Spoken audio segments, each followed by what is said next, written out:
Okay, which, you know, not very likely.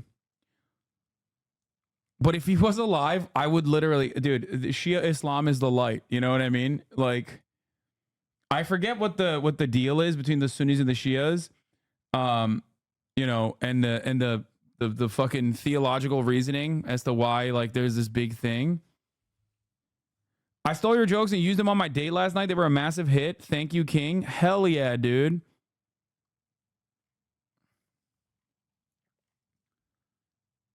She has edited the Quran. Yeah, whatever. I don't care. I will edit the Quran myself personally if he fucking survived this shit. I'm gonna be honest with you. The region, particularly from close regional allies. Here, let's see what Al Jazeera is saying. I'm thinking, of course, of Hezbollah. I'm thinking of Hamas. I'm thinking of proxies in Yemen and Syria. Is this a reminder, perhaps, of how fragile key relations are between Iran and other regional players? Well, look, I mean, what happened over the past 3-4 decades is those relations improved vastly or were more or less maintained the same. But we didn't really see much of a reverse in those relationships. In other words, Iran has continuously expanded its influence at the expense of its Arab neighbors. It wanted to establish itself as a regional power, and it took advantage of a number of elements. And it's very important to underline that, because it's not just sort of a brilliance or creativity of the regime. The regime was also very lucky over the past four decades.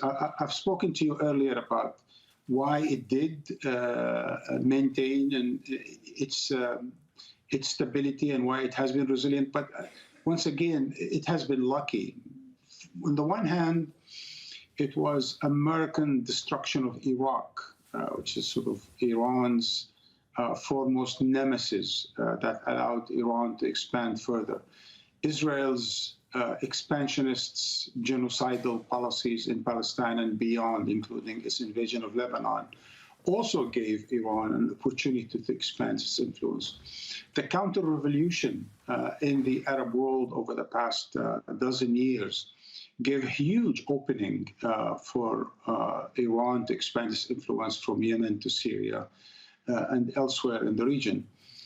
So all in all, American hypocrisy and double standards, Western hypocrisy, Israeli intransigence and aggression, Arab impotence, and all of that gave Iran the possibility, the capacity to expand its influence in the region and to continue to build its nuclear program and expand its relationship with Russia and China, regardless of the situation domestically, the poor economy, and the sort of lack of popularity, especially among the urban elites. Right. Marwan, many thanks as always. Marwan Bashar there in Paris. Well, reactions to the helicopter crash are pouring in from countries in the Middle East and across the world. Saudi Arabia has expressed deep concern and has offered Iran any assistance it needs. The European Commission said okay, bro, sure. Service to aid the search for President Raisi's aircraft. That's following a request from Iran. And Russia's foreign ministry has said it is ready to extend all necessary help that Iran requires and to aid it in an investigation of the reasons behind the crash. And Shia believe that Ali should have been the first caliphate, and Sunni believe Abu Bakr should have been the first caliphate. Yeah, whatever. Yeah, sure. Following developments from Washington, D.C., she joins us live. Heidi, a somewhat muted response from the U.S. Muted and restrained is how I would describe it, Neve, because as you said, we have a statement from Biden's spokeswoman saying that he has been briefed, but there were no other details given. He is on a busy campaign day on this schedule. From the U.S. State Department, we're told that officials are closely following the reports of this crash. Now, there has been no effort to speculate from U.S. officials or add on any comment to this. Obviously, the U.S. and Iran have not had direct diplomatic relations since 1979, and any sort of information sharing would happen through an intermediary. So we would expect a delay in that information being communicated. And you know, this is something that's happening in a very contentious time in U.S.-Iran relations. It was just last week that officials from both countries met through intermediaries in Oman to discuss containment of the Israel-Gaza war. Then, of course, there are the U.S. sanctions that Iran says has crippled its economy. And, of course, the outstanding Iran nuclear deal that's been fits and starts in trying to restart negotiation, now appearing to fall off the table. So given all of that volatile context on these pressing issues, U.S. officials are again using restraint and not commenting further on this until there is more information about President Raisi's fate. We can hear you farting through the mic. Do you think I'm a fucking robot, bro? You think I'm farting like a? You think that's what my fart sounds like? Bzzz, like that? That'd be crazy if that's what my ass produced. Okay. Help Iran. I wish I farted like that. I could hide it all the time. The UK not commenting at all so far, either Downing Street or the Foreign Office, the British Foreign Ministry we've reached out to for comment, nothing publicly from them so far. The European Commission, which is the executive branch of the European Union. No, his death, as far as I understand, would not cause a huge power vacuum, it seems. And the individual focused on crisis management there has tweeted about 4 hours ago that there is the request from Iran for emergency satellite mapping. They have a system called Copernicus that essentially allows them to monitor in real time changes to what satellite imagery can see on the Earth's surface. And they say they're using that to try and help identify the location. Why are the Israeli officials saying they know the prime minister died without Iranian confirmation? Because he was in a helicopter that crashed in this kind of condition. It's, you know, I would say it's a fairly reasonable assessment to make in this situation. A helicopter that crashed over 10 hours ago at this point, too.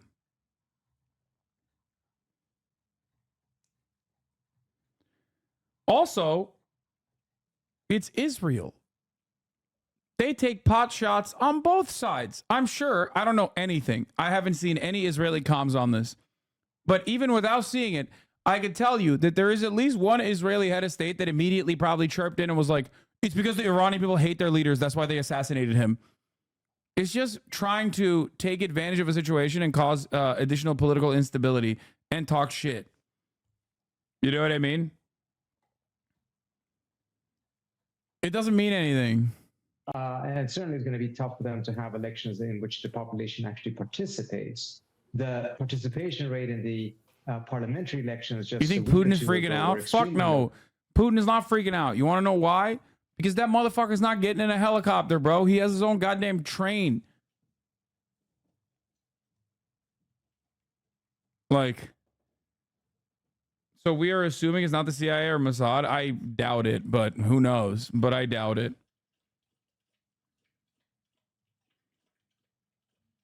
Israel said they weren't involved like 10 minutes after the news emerged. Yeah. Evidence, suspicion that there was some foul play involved here that had something to do with rivals for that position being involved. Is it possible to say precisely how much President Raisi personally influenced and steered both domestic and foreign policy? I think it's quite interesting to see that at the end of the day, I don't think he has been a particularly impactful president. And I don't think there's going to be any particular Yeah, everyone's talking shit about this guy, bro. I feel kind of bad. Like, at first I didn't give a shit, but now I feel kind of bad, bro. They're all flexing on. They're literally like, he's mid. Nobody really likes him. Nobody gives a shit. You know, like either people are like excited that he died because fuck him, or people just like otherwise don't really care and someone will easily replace him. Raisi has been behind any particular decision. So in that sense, his impact is less because of the role he played as president, but much more so in terms of what I just mentioned, future elections, as well as the succession to the supreme leadership position. I want to reflect on public sentiment there in Iran, if possible, because if the scenes are to be believed, large numbers of people have been gathering for prayer ceremonies, particularly in the city of Mashhad, where Ebrahim Raisi was from.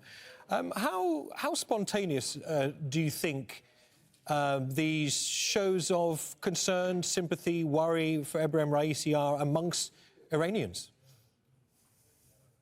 Well, I think there's certain pockets in the society that certainly do support Raisi and the government as a whole. But Iran is a very, very divided country. You made thousands of leftists like you face the wall back in the day, by the way. Don't feel bad. Bro, I don't think I would feel bad for, like, there are very few heads of state that if they died, I would feel bad about.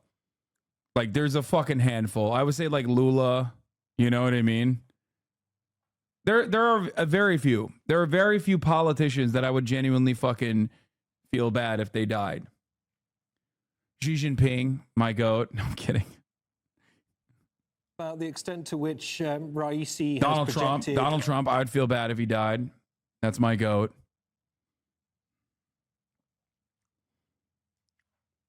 You know. If when Kim Jong-un dies, you will fall to your knees in Walmart. Yeah, I can't even oh God, don't even say it. Dude, don't even say it. I'd be devastated if the leader of the Democratic People's Republic of Korea died. Sanctions, for instance.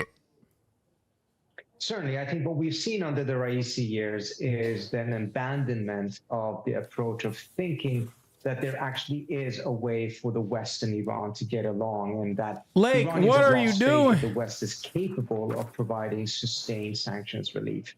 Instead, the Ew. strategy has shifted towards strengthening relations, not just with Eastern powers such as Russia and China and global South powers in Latin America, but very much so with regional neighbors. And we've seen the opening to Saudi Arabia and other areas in which Iran has improved its relations with its neighbors.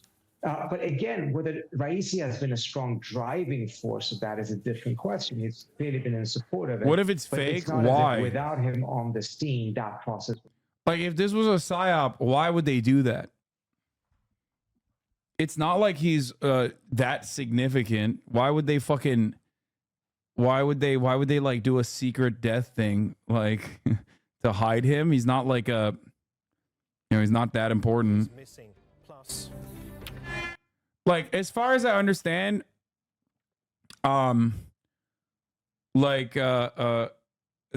Iranian leader, the Iranian general that was assassinated by America was way more significant of a figure in Iran. You know, both many haters of him and also many lovers of him as well. In comparison to this guy who everyone is just fucking flexing on his corpse, even though we don't even know if he's dead. He most likely is.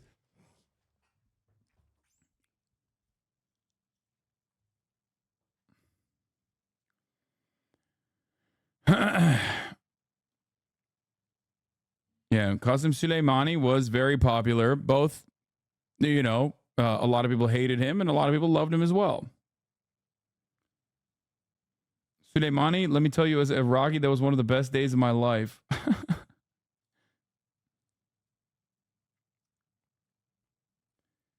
You've never faked your death to see who your true friends were?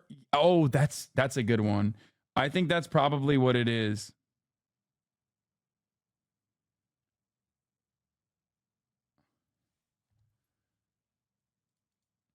That's probably what it is. Oh my God, President Raisi.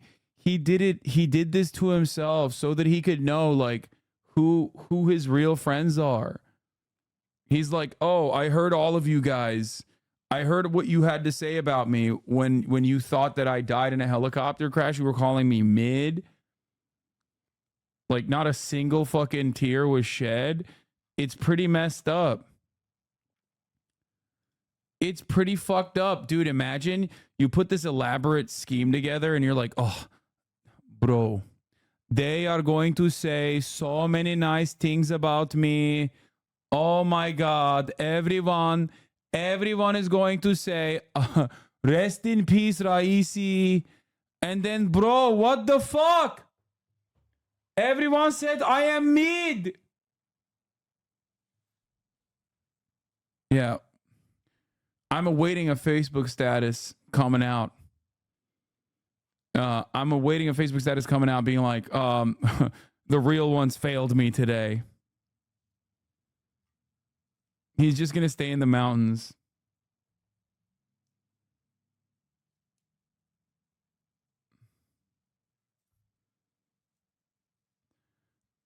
The president of Iran won't see your helicopter jokes, but your friends who died in helicopter crashes will. True. Well, they won't either because they're dead.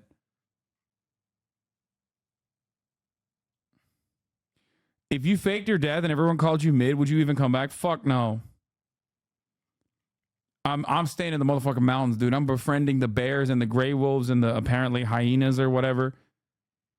You know what I mean? Because it's like, it's Jover.